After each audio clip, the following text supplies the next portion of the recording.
ചലച്ചിത്ര ലോകത്ത് ക്യാമറയ്ക്ക് മുന്നിലും പിന്നിലും പ്രവർത്തിച്ച് തൻ്റേതായ ഒരു ഇടം കണ്ടെത്തുന്ന പ്രേക്ഷകരുടെ മനസ്സിൽ പേര് കോറിയിട്ട ഒരാൾ എനിക്കൊപ്പം ഇന്ന് ഹെലോ മലയാളത്തിൽ അതിഥിയായിട്ടുണ്ട്. ശ്രീ ശങ്കർ രാമകൃഷ്ണൻ. അദ്ദേഹത്തെ ഏറ്റവും സ്നേഹത്തോടു കൂടി ഞാൻ സ്വാഗതം ചെയ്യുകയാണ്. Good morning Shri Shankar Ramakrishnan. സ്വാഗതം ഹെലോ മലയാളത്തിലേക്ക്. നമസ്കാരം. സിനിമാ വിശേഷങ്ങളിലേക്ക് ഞാൻ വരുന്നതിന് മുമ്പ് ഇന്നിപ്പോഴത്തെ ലോകകപ്പിൽ 2 ഗംഭീര മത്സരങ്ങൾ. രാവിലെ പോർച്ചുഗലിന്റെ മത്സരം കഴിഞ്ഞു, ഇപ്പം അർജന്റീനയുടെ മത്സരം നടന്നുകൊണ്ടിരിക്കുന്നു. അതിൽ അർജന്റീന 2 ഗോളടിച്ചു. മാത്രമല്ല സാക്ഷാൽ മിശിഹ ലയണൽ മെസ്സി വീണ്ടും കളത്തിലേക്ക് ഇറങ്ങിയിട്ടുണ്ട്. അപ്പം അങ്ങൊരു ഫുട്ബോൾ ആരാധകനാണോ? പ്രത്യേകിച്ച് ടീമുണ്ടോ? ഇന്നത്തെ കളി കണ്ടിരുന്നോ? ആ വിശേഷത്തിൽ നിന്ന് തുടങ്ങാം. ഞാൻ ആക്ച്വലി എന്റെ ജോലിയുമായിട്ട് ബന്ധപ്പെട്ട് ഇപ്പോ ഒമാനിലാണ്, മസ്കറ്റിലാണുള്ളത്. അപ്പോ ഫുട്ബോൾ തീർച്ചയായിട്ടും ഫോളോ ചെയ്യുന്നുണ്ട്. ഞാൻ സാധാരണ ഇന്നത്തെ ലൈവ് അല്ലെങ്കിലും ഞാൻ ഹൈലൈറ്റ്സ് ആണ് കാണാറ്. ഇതുവരെയുള്ള മിക്കവാറും ഗെയിമുകൾ കണ്ടിരുന്നു. So I catch up. Okay okay okay. Shri Shankar Ramakrishnan ഇപ്പം തിരക്കഥാകൃത്താണ്, അങ്ങ് സംവിധായകനാണ്, നിർമ്മാതാവാണ്, അഭിനേതാവാണ്. പക്ഷേ ഇപ്പം എനിക്കും എൻ്റെ പ്രേക്ഷകർക്ക് മുന്നിലിരിക്കുന്നത് ആക്ടറായി ചെയ്ത ഏറ്റവും പുതിയ സിനിമ ഐ നോബഡിയുടെ വിശേഷങ്ങൾ പറയാനാണ്. അപ്പം നോബഡിയിൽ എല്ലാമാണോ താങ്കൾ? നോബഡിയില് ആ സിനിമയെ കുറിച്ച് ഇപ്പൊ വന്നിരിക്കുന്ന ഒരു സിനിമയെ കുറിച്ച് വന്നിരിക്കുന്ന പ്രൊമോഷൻ അല്ല, എന്റെ ട്രെയിലറിലൊക്കെ തന്നെ വളരെ വ്യക്തമായിട്ട് പറഞ്ഞിട്ടുണ്ട്. അത് ഒരു ബഞ്ച് ഓഫ് നോബഡീസിന്റെ കഥയാണ്. അത് അതായത് സാധാരണക്കാരെന്ന് നമുക്ക് പുറത്തു തോന്നുന്നവർ ജീവിക്കുന്ന അസാധാരണമായ അവരുടെ ജീവിതങ്ങളെ കുറിച്ച് ഉള്ളൊരു കഥയാണ്. ഞാൻ അതിൻ്റെ അകത്തൊരു പോലീസ് ഓഫീസറിന്റെ കഥാപാത്രമാണ് ചെയ്യുന്നത്. പക്ഷെ അതും ഈ പറഞ്ഞ പോലെ ഒരു പർട്ടിക്കുലർ ടൈം ഫ്രെയിമിനുള്ളിൽ നിന്നിട്ട് ഒരു വലിയ പ്രഷർ ഫേസ് ചെയ്യേണ്ടി വരുന്ന ഒരാളുടെ ഒരു ചെറിയ സമയത്തിനുള്ളിൽ ഒരുപാട് കാര്യങ്ങൾ പ്രൂവ് ചെയ്യാൻ, അയാളെ തന്നെ പ്രൂവ് ചെയ്യാൻ, ഒരു പക്ഷേ അയാൾ വിശ്വസിക്കുന്ന കുറെ കാര്യങ്ങൾ പ്രൂവ് ചെയ്യാനൊക്കെ ശ്രമിക്കുന്ന, അതിന് പലതരത്തിലുള്ള ലൈഫ്സിനെ അല്ലെങ്കിൽ പലതരത്തിലുള്ള ജീവിതങ്ങളെ അയാൾ കാണുന്നുണ്ട്, അഭിമുഖീകരിക്കുന്നുണ്ട്. ഇതിൻ്റെ അകത്ത് പ്രൈമർലി ഐ നോബഡി എന്താണ് എന്നുള്ളത് ശരിക്കും നമുക്ക് ഏറ്റവും കൂടുതൽ മനസ്സിലാവുന്നത് അത് അത് അത് അത് അത് പോർട്രേ ചെയ്യുന്ന ആൾക്കാരുടെ അസാധാരണമായ പ്രശ്നങ്ങൾ, നമ്മൾ വളരെ നോർമൽ എന്ന് കരുതുന്ന ആൾക്കാരുടെ അസാധാരണമായ പ്രശ്നങ്ങൾ ഭയങ്കരമായിട്ട് ഹൈലൈറ്റ് ചെയ്യുന്നുണ്ടും അതിലേക്കുള്ള ഒരു യാത്രയാണ്, ഒരു ജേണിയാണ്. ശരി. ഇപ്പം എനിക്കൊന്നും ഇപ്പം പ്രമോഷൻ സമയത്തൊക്കെ പൃഥ്വിരാജ് പറഞ്ഞൊരു കാര്യമാണ് ഓർമ്മ വരുന്നത്. നോബഡി എല്ലാവർക്കും അറിയാവുന്ന പോലെ ഒരു കഥയെ വളരെ വ്യത്യസ്തമായി പറഞ്ഞിരിക്കുന്നത്. അത് തന്നെയാണ് ഇപ്പം അങ്ങും ആവർത്തിച്ചത്. അപ്പം ഈ കഥാപാത്രങ്ങളിലും ഈ ഒരു വ്യത്യസ്തത കൊണ്ടുവന്നിട്ടുണ്ടോ?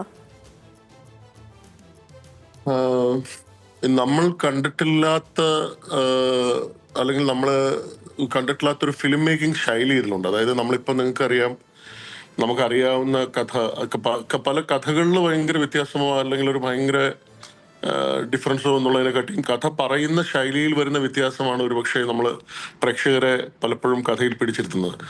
ഐ നോബഡിയുടെ തിരക്കഥ ചെയ്തിരിക്കുന്ന ശൈലി അല്ലെങ്കിൽ അതിന്റെ സംവിധാനം ചെയ്തിരിക്കുന്ന ശൈലി അല്ലെങ്കിൽ അത് ഷൂട്ട് ചെയ്തിരിക്കുന്ന ശൈലി, ഇത് തീർച്ചയായിട്ടും ഒരു ഓഡിയൻസിനെ സംബന്ധിച്ചിടത്തോളം ഒരു എക്സ്പീരിയൻസിലോട്ട് കൊണ്ടുപോകും. അതും വളരെ തിയേറ്ററിക്കൽ ആയിട്ടുള്ള ഒരു എക്സ്പീരിയൻസിലോട്ട് കൊണ്ടുപോകും. ഇപ്പൊ നമുക്ക് സാധാരണ ഇങ്ങനെ ഒരു ഇന്റർവ്യൂവില് അല്ലെങ്കിൽ നമുക്കിപ്പോ ഒരു ടെലിവിഷനിലൂടെ ഇതൊരു വളരെ ജനറിക് ആയിട്ടുള്ള കുറെ കാര്യങ്ങൾ പറയുന്നതിനപ്പുറം എനിക്ക് വളരെ പേഴ്സണൽ ആയിട്ടുള്ള കുറെ മൊമെന്റ്സ് ഉണ്ടായിട്ടുള്ള ഒരു സിനിമയാണ് ഒരു ആക്ടർ എന്നുള്ള നിലയിൽ.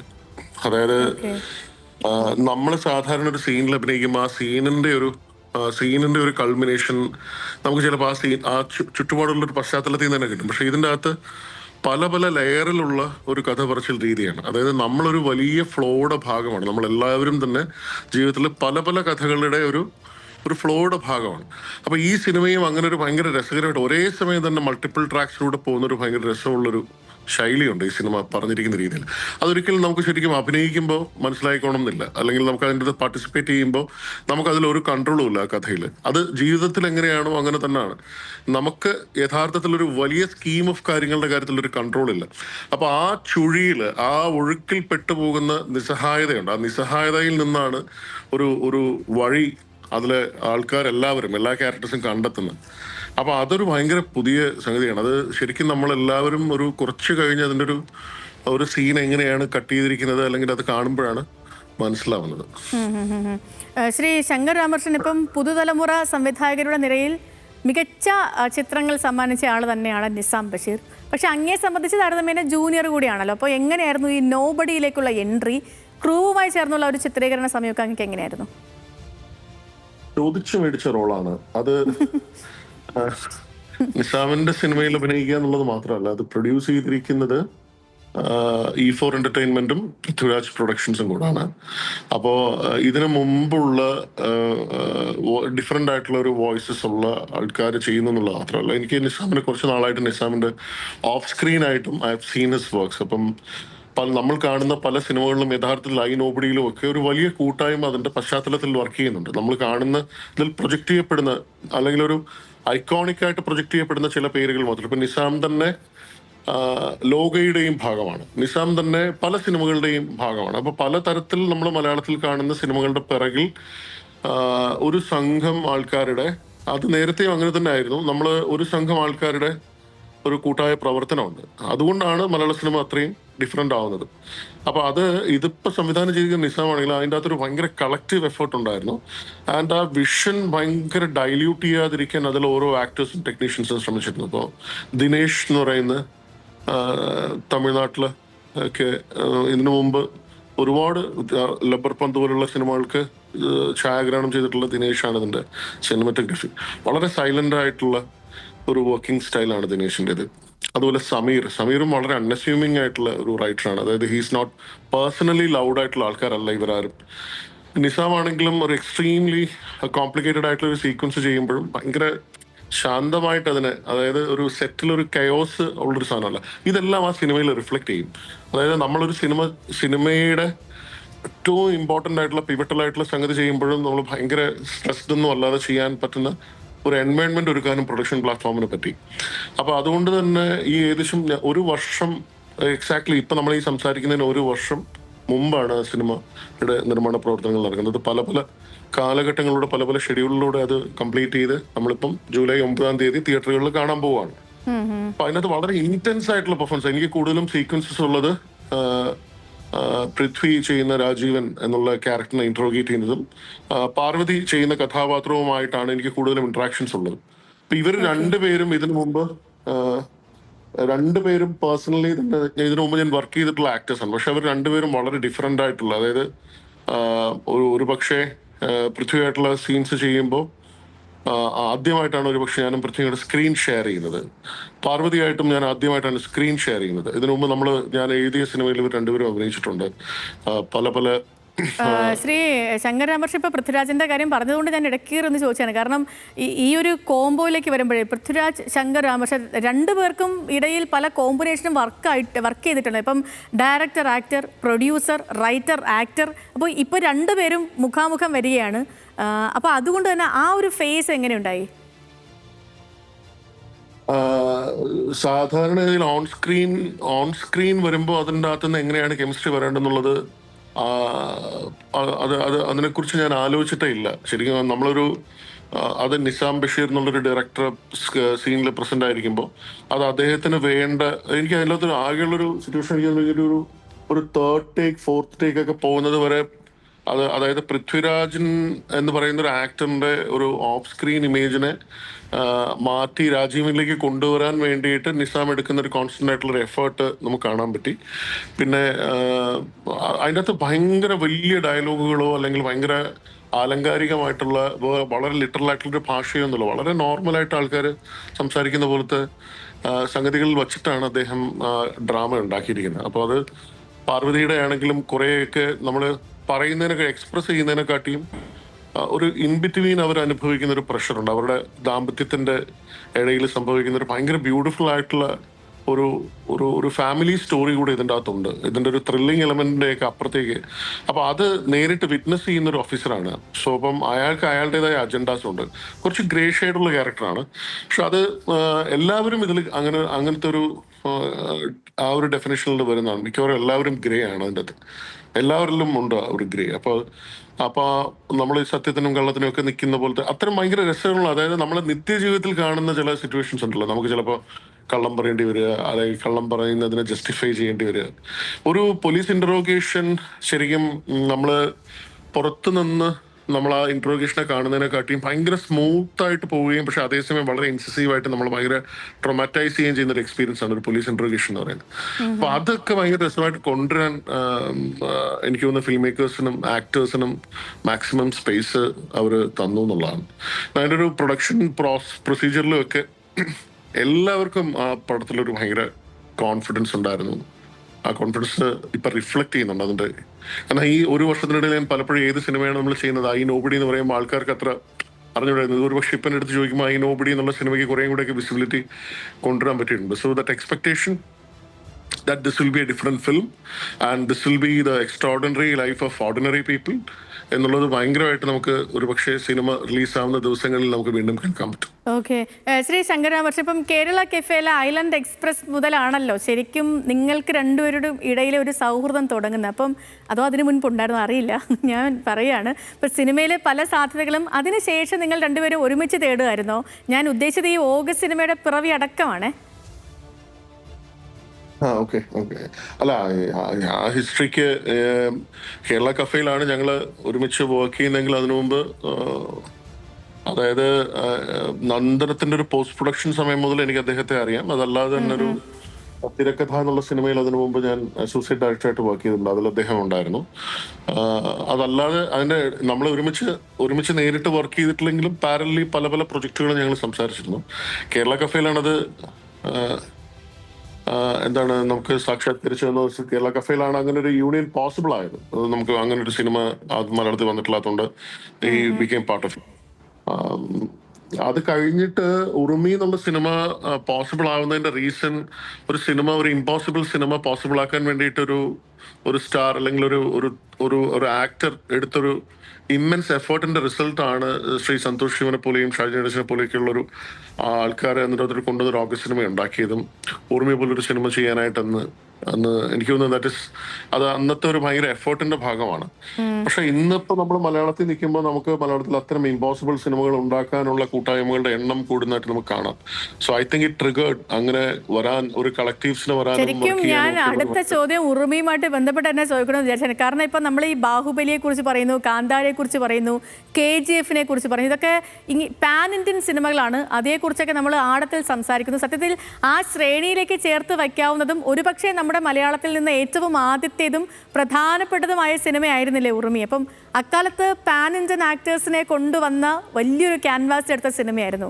അപ്പം ഉറുമി അത് അങ്ങയുടെ ജീവിതത്തിൽ എത്രത്തോളം വലിയൊരു ഏടാണ്?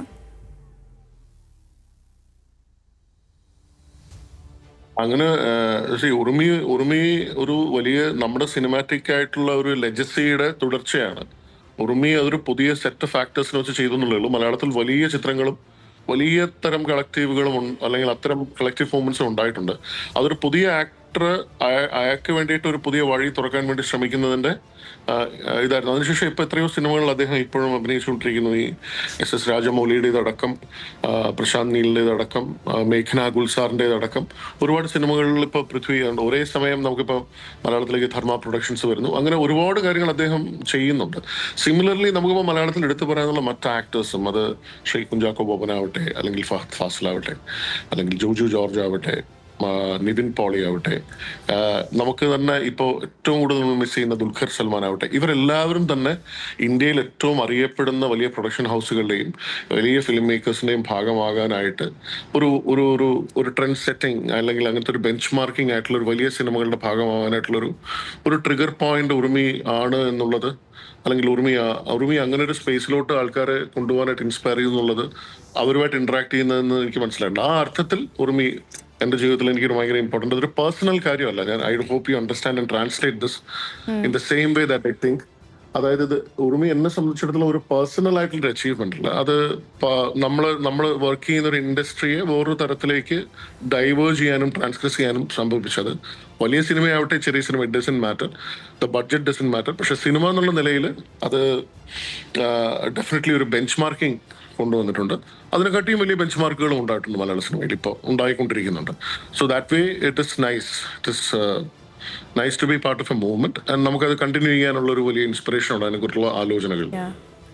ശരിക്കും ശരിക്കും ശ്രീ ശങ്കരരാമകൃഷ്ണൻ, ഇപ്പം ഇത് കഴിയുകയാണെങ്കിൽ ഒരുപക്ഷെ അങ്ങയെ സംബന്ധിച്ചിടത്തോളം ഒരു പ്രധാനപ്പെട്ട ടേണിംഗ് പോയിന്റ് സ്പിരിറ്റ് ആവും, ആക്ടറായിട്ടുള്ളൊരു തുടക്കം. ഇപ്പം അതുമായി ബന്ധപ്പെട്ടുള്ള ആ ഒരു ഓർമ്മ വേണം. അതിനൊപ്പം തന്നെ ഇപ്പം അങ്ങയുടെ സിനിമയുടെ തുടക്കം അത് അത്രയധികം എവിടെയും പറഞ്ഞു കേട്ടിട്ടില്ല. ശ്രീ രഞ്ജിത്താണോ സിനിമയിലേക്കുള്ള ആദ്യപടി? കേരള കഫേക്ക് മുമ്പ് എന്തായിരുന്നു അങ്ങയുടെ ഒരു പ്ലാൻ ഒക്കെ എന്തായിരുന്നു? കേരള കഫേയില് ഞാൻ ചെയ്യേണ്ട സെഗ്മെന്റ് ആയിരുന്നില്ല. സിനിമയിലേക്ക് ഞാൻ വരുന്നതിന് കാരണവും സിനിമയിലേക്ക് ഞാൻ വരുന്നതിന്റെ ഒരു പ്രാക്ടിക്കൽ വഴിയും ഒരുക്കിയത് രജേട്ടനാണ്. നന്ദനം എന്നുള്ള സിനിമയുടെ പോസ്റ്റ് പ്രൊഡക്ഷൻ സമയത്താണ് ഞാൻ അദ്ദേഹത്തിനെ പരിചയപ്പെടുന്നത്. അത് കഴിഞ്ഞ് കയ്യൊപ്പ്, തിരക്കഥ, പാലേരി മാണിക്യം, പ്രാഞ്ചിയേട്ടൻ, ഇന്ത്യൻ റുപ്പി തുടങ്ങി ഒരുപാട് സിനിമകളുടെ ഭാഗമായിട്ട് വർക്ക് ചെയ്യാനും അത്തരം സിനിമകളുടെ അസോസിയേറ്റ് ഡയറക്ടറായിട്ട് വർക്ക് ചെയ്യാനും ഒക്കെ പറ്റി. അതിനിടയിലാണ് കേരള കഫേ പോലൊരു സിനിമാ ശ്രമം ക്യാപിറ്റോൾ തിയേറ്ററിന്റെ ഭാഗത്തു നിന്നുണ്ടാകുന്നത്. ആ സമയത്താണ് ഞാൻ 2008 തിരക്കഥ കഴിഞ്ഞതിന് ശേഷം ഞങ്ങൾ ആക്ച്വലി ഒരു വലിയ എപ്പിക് സിനിമ പ്ലാൻ ചെയ്തിരുന്നു. NFDC ആയിട്ടൊക്കെ ചേർന്നുള്ളൊരു കോ പ്രൊഡക്ഷൻ ആയിരുന്നു. ആ പ്രോജക്റ്റ് വളരെ അംബീഷ്യസ് ആയിട്ടൊരു പ്രോജക്റ്റും മലയാളത്തിൽ അങ്ങനെ ഒരു ബഡ്ജറ്റ് ഇല്ലാത്തത് കൊണ്ടും ആ സമയത്ത് അപ്രൂവൽ കിട്ടിയിട്ട് നമുക്ക് ആ സിനിമ തുടങ്ങാനായില്ല. പക്ഷേ 2010 നമുക്ക് ഉർമി പോലൊരു വലിയ സിനിമ പ്രൊഡ്യൂസ് ചെയ്യാനുള്ള ഒരു ക്യാപിറ്റൽ ഇൻവെസ്റ്റ്മെന്റുമായിട്ട് ഓഗസ്റ്റ് സിനിമ വന്നതുകൊണ്ടാണ് നമുക്ക് ഉർമി പോലൊരു സിനിമ ചെയ്യാൻ പറ്റിയത്. അത് കഴിഞ്ഞിട്ടുള്ള നമ്മൾ അതിനെക്കാട്ടിയും വലിയ സിനിമകൾ ആക്ച്വലി ഇതിനിടയിൽ ശ്രമിച്ചിട്ടുണ്ട്. പല സിനിമകളും നടക്കാതെ പോകുന്നതുകൊണ്ടാണ് അത് കുറിച്ച് അറിയാത്തത്. പക്ഷെ നമ്മൾ ആ വലിയ ശ്രമങ്ങൾ ഒരിക്കലും അവസാനിപ്പിച്ചിട്ടില്ല. നമ്മൾ അത്തരം വലിയ സിനിമകൾ വലിയ ക്യാൻവാസിൽ ചെയ്യാനുള്ള ശ്രമങ്ങൾ നടക്കുന്നതിന്റെ ഭാഗമായിട്ടാണ് നമ്മളിപ്പം നമുക്ക് ചുറ്റുമുള്ള സിനിമകളും അതിനെക്കാട്ടിയും വലുതായിക്കൊണ്ടിരിക്കുക. So primarily we are also trying to expand the horizon. അതിനു മുമ്പ് ഞാൻ കുറച്ചുനാള് സിനിമയിലോട്ട് വരുന്നതിന് മുമ്പ് ഞാൻ കുറച്ചുനാൾ ടൈംസ് ഓഫ് ഇന്ത്യയിൽ വർക്ക് ചെയ്യായിരുന്നു. അതിനു മുമ്പ് പഠിച്ചതൊക്കെ ട്രിവാൻഡ്രത്തും കൊച്ചിൻ യൂണിവേഴ്സിറ്റിയിലുമായിട്ടാണ്. ട്രിവാൻഡ്രം ലോ കോളേജിലും കൊച്ചിൻ യൂണിവേഴ്സിറ്റിയിലായിട്ടാണ് ഞാൻ പഠിച്ചത്. സോ പഠിക്കുന്ന സമയത്തും primarily we were working in the television വന്നുകൊണ്ടിരിക്കുന്ന സമയമായിരുന്നു. നമുക്ക് ടെലിവിഷനിലും അതുപോലെയുള്ള മാധ്യമ സ്ഥാപനങ്ങളിലും നമ്മൾ കുറച്ചു കാലമൊക്കെ നമ്മൾ ഫ്രീലാൻസ് ആയിട്ട് വർക്ക് ചെയ്തിരുന്നു. ഓക്കെ, ശരി. ഇപ്പം ഈ സിനിമ എഴുത്തുകളിലൊക്കെ അങ്ങൊരു ഇടവേള എടുക്കുന്നതാണോ അതോ അഭിനയത്തിലേക്ക് കൂടി കടന്നതുകൊണ്ട് സമയം എടുക്കുന്നതാണോ? ചെറിയ ഗ്യാപ്പ് വരുന്നുണ്ടല്ലോ. സിനിമ എഴുത്ത് ഇതിനിടയിൽ ആക്ച്വലി നമ്മളിപ്പോ സിനിമ എന്ന് പറയുന്ന ഒരു പ്രോസസ്സിലാണുള്ളത്. അതിപ്പോ നമുക്ക് സിനിമ പുറത്ത് വരാൻ അല്ലെങ്കിൽ സിനിമയ്ക്ക് വരാനുള്ളൊരു സമയം നമ്മൾ എടുക്കുന്നതിനാണ്. അതിന് ഗ്യാപ്പ് എന്നാണോ വിളിക്കുന്നത്, അതൊരു ജസ്റ്റേഷൻ പീരീഡ് ആണോ എന്ന് എനിക്കറിയില്ല. പക്ഷെ നമ്മൾ ചെയ്യാൻ പോകുന്ന സിനിമ അല്ലെങ്കിൽ ചെയ്യുന്ന സിനിമ യാഥാർത്ഥ്യമാവാൻ വേണ്ടിയിട്ടുള്ളൊരു ജേർണിയാണ് സിനിമ ചെയ്യുന്നതിനെക്കാട്ടിയും വലിയ സിനിമാറ്റിക് ആയിട്ടുള്ള ഒരു എക്സ്പീരിയൻസ്.